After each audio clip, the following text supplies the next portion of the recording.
the collapse of those two major banks, we wanted to know if there are any reasons for concern or worry here at home. Well, the short answer is no. News 5's Portillo explains.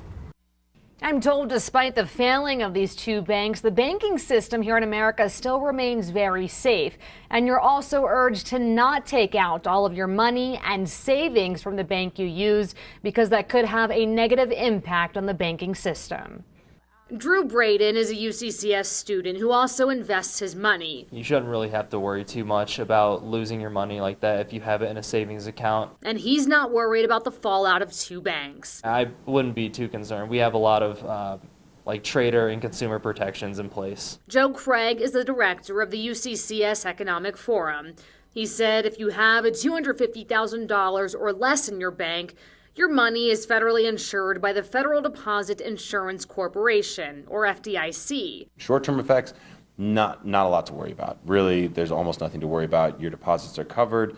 The administration has already jumped in and said we won't be allowing this to ripple any further. He also added that if you have more than $250,000 in your bank and the bank fails, you could be at risk of losing money in excess of that.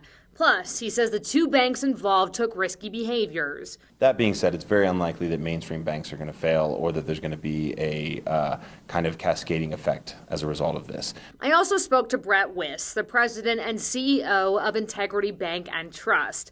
He says while this has brought up concerns for their customers, their bank does not carry exposure in these areas.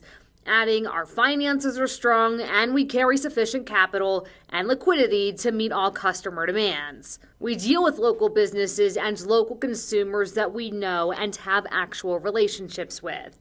Meanwhile, Craig urges people not to make a run on their bank because it could have a wide-ranging negative impact on our financial system. If everyone decided to make a run on their bank, could that destroy the banking industry? Absolutely. So let's please not do that.